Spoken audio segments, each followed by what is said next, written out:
Individual stocks में अनुज note बरसने की तैयारी है बाजार में। चलिए, इंडिविजुअल स्टॉक्स में नोट बरसने की तैयारी है। आपकी एक बड़ी कॉल रही है वोडाफोन आइडिया की। पिछले कुछ 2 महीनों में मूव अच्छे आए, लेकिन वो कल एक जो न्यूज आई उसके साथ क्या इस मूव का कल्मिनेशन हुआ? यहां पर अब कोई अपडेट हो जाए? देखिए कैसे क्या खेल बनेगा, मैं खबरों पे दांव नहीं लगाना चाहता हूं, मैं भाव पे और चार्ट पे दांव लगाना चाहता हूं।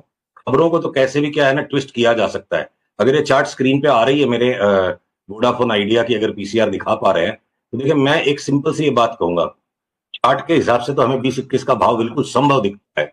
लॉजिकली इसको कैसे देखना चाहिए, अगर सबसे बड़ा डिस्ट्रेस डेट होल्डर इस कंपनी में रिकॉर्ड डेट डिस्ट्रेस में है और उसका लार्जेस्ट होल्डर कौन है? गवर्नमेंट। और गवर्नमेंट रिकॉर्ड डेट को, डिस्ट्रेस डेट को रिकॉर्ड इक्विटी में कन्वर्ट करता जा रहा है। और गवर्नमेंट कोई डेट को माफ करना है जो किसी भी तरीके से कर सकता है, सुप्रीम कोर्ट के बावजूद ऑर्डिनेंस नहीं बन सकता। स्वाभाविक है नॉर्मल सर्कमस्टांसेस में ऐसा नहीं होता है, पर अगर एबनॉर्मल सिचुएशंस है और देश को एक क्रिटिकल सर्विस के अंदर ड्यूओपोली नहीं क्रिएट करने देना है गवर्नमेंट को, तो गवर्नमेंट कुछ भी कर सकती है। तो संभावनाओं को देखते हुए एक स्टॉप लॉस के साथ यहां पे तेजी का दांव लगाना चाहिए। होगा कि नहीं होगा उस पर मैं अनुमान लगाने की बजाय ये काम करूंगा, स्टॉप लॉस लग गया मैं त्याग दूंगा, जब तक वो नहीं लगता है 20-21 का बेट ऑन है। ओके, ये वोडाफोन पे आपके कमेंट्स थे। अच्छा सुशील जी, जो आप बात कर रहे हैं कि पोस्ट बजट 25,000 तक का एक इनिशियल स्विंग, निफ्टी के उस तेजी को कौन स्पॉन्सर करेगा? मतलब आपके प्रेफर्ड निफ्टी में लॉन्ग कैंडिडेट्स जहां पर आप, जिनके आधार पर आप 25,000 का व्यू बना रहे हैं?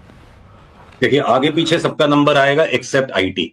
कुछ भी हो जाए, आप तमंचा भी मेरे सर पर रख दोगे, मैं 2025 में आईटी खरीदने में बहुत हिचकिचाऊंगा। टाइम टू टाइम रिबाउंड आएंगे, आईटी को हम बार बार बेच के ही कमाने की कोशिश करेंगे। उसको छोड़ के अगर आप इमीडिएटली बोलो आजकल में क्या लेना है, तो मैं बोलूंगा जितने भी पब्लिक सेक्टर है ना, कोल इंडिया, ओएनजीसी, एनटीपीसी, ये तो हो गए 3 निफ्टी में। निफ्टी के बाहर भी जितने भी है पीटीसी और पीएफसी, ये सारा पीएसयू आप लेते चले जाओ, सारे डिफेंस के स्टॉक्स लेते चले जाओ, सारे के सारे बैंक, एचडीएफसी बैंक जिसपे हमें बड़ा परहेज रहता है, जिसके ऊपर हमारी बहुत निंदा होती है कि हम 1200 में लेने के इंतजार में, एक बार तो सट्टा करने के लिए एचडीएफसी बैंक भी लेंगे, नया हाई मारेगा ये, उस नए हाई पे हम फिर शॉर्ट करेंगे। आईसीआईसीआई बैंक जिसपे हमारी बहुत निंदा होती है कि इसको लेना नहीं है, और सट्टा करने के लिए तो एक बार आज आईसीआईसीआई बैंक भी आज दोपहर तक बाई आ जाए और ये भी नया हाई मार देगा, जहां हम वापस नए हाई पे इनको शॉर्ट करेंगे।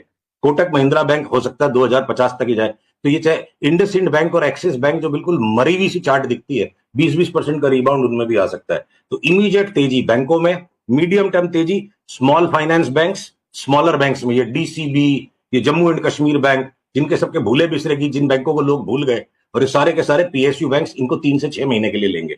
और उसके अलावा अगर ये बीपीसीएल एचपीसीएल में वापस 100 रुपए की तेजी बन जाएगी, तो रिलायंस अगर न्यू हाई पे चला जाएगा, इवन बजाज ट्विंस जिसका हमें लगता है 10 साल का साइकिल पूरा हो गया, 20% उनमें भी बढ़ेगा, बात हुई थी 10% बढ़ गया, 10 और बढ़ जाएगा। तो सारांश में मैं बात करूं, दुनिया भर के छोटे स्टॉक्स, वो यस बैंक में बाई आ गया, ये वोडाफोन आइडिया में बाई आ गया, जिन स्टॉक्स को मतलब उनकी चार्ट खोलने का मन नहीं करता है, जिनकी बैलेंस शीट पढ़ने का मन नहीं करता है, ऐसे दुखी दुखी स्टॉक्स में भी अगर बड़े चाल आने वाले, 2025 का साल मार्केट में बड़ी यूफोरिया का साल हो सकता है। इंडेक्स हो सकता है ज्यादा न बढ़े भाई, 26-27 हजार की भी इंडेक्स अगर हो जाएगी तो 15-20% इंडेक्स में मूवमेंट आई, तो 60-70-80% बढ़ने वाले अनगिनत स्टॉक्स हैं, गिनती नहीं कर पाएंगे, ले नहीं पाएंगे। स्पेस जेट में बड़ा बाई आ गया, 120 रुपए का भाव लगता है। एसडब्ल्यू सोलर के अंदर लगता है यहां से 4 गुना भाव हो जाएगा 1.5 साल में। तो जो बिल्कुल थके हारे दुखियारे स्टॉक्स है, सब में 3 गुना 4 गुना होने की मतलब, पता नहीं बाजार में ऐसी क्या यूफोरिया आने वाली है, पता नहीं क्या ऐसा पॉलिसी आ जाएगी कि सारा माहौल यूफोरिक हो जाएगा। मुझे यूफोरिया की तैयारी दिख रही है, और उसमें एक ही चीज दिखती है, आईटी छोड़ के जो जी में ले लो। ओके, मीनवाइल निफ्टी ऑलमोस्ट वीरू, अब देखिए 200 पॉइंट नीचे ट्रेड कर रहा है, और अब हम वापस कहाँ हमने हायर एंड टेस्ट किया और लोअर एंड, दोनों एक ही दिन में टेस्ट कर रहे हैं हम। हायर एंड और लोअर एंड इसी रेंज का एक साथ दोनों दिन में टेस्ट होता हुआ। बिल्कुल कंप्लीट कोलैप्स है आज, और बिल्कुल हम डे लो की ट्रैजेक्टरी में आते हुए, तो अनुज हम 10-10 डे में भी पार नहीं कर पा रहे हैं अभी हैं। एफआईज इसीलिए जनाब बड़े अच्छे तरीके से बैठे हैं, 3.25 लाख कॉन्ट्रैक्ट शॉर्ट यूं ही नहीं रखे उन्होंने, है अनुज? बिल्कुल बिल्कुल, दिक्कत तो है मार्केट में।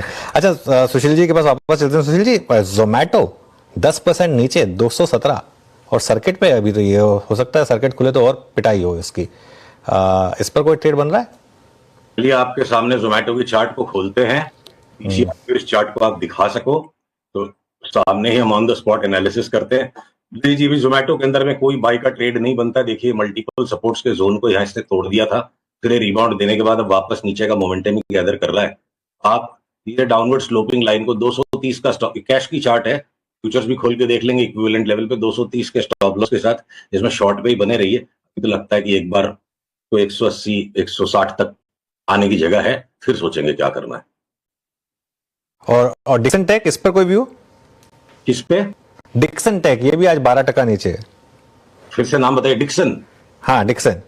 रुपया डिक्सन का भी देखिए लॉन्ग टर्म टॉप तो हो गया था, तो सामने ही चार्ट को आपके रिव्यू कर लेते हैं। तो फ्यूचर्स में इसकी फ्यूचर्स खोल लेते हैं, पीसीआर कृपया चार्ट को दिखाते हैं। नहीं, डिक्सन में क्लियर कट शॉर्ट है जी, और इसका मोमेंटम अब बढ़ेगा। यहाँ से देखो ये लॉन्ग टर्म टॉप यहाँ बना चुका है स्टॉक। अब ये ट्रेंड लाइन को जैसे ही तोड़ रहा है, आज का लो तोड़ेगा, इसी को स्टॉप लॉस रख के बेचिए। हो सकता है 20-25% बहुत फटाफट निकल जाए। ओके, और एक आखिरी सवाल, एमसीएक्स का भी अगर आप चार्ट चेक कर सकें तो यहाँ पर भी काफी गिरा है स्टॉक हाई से।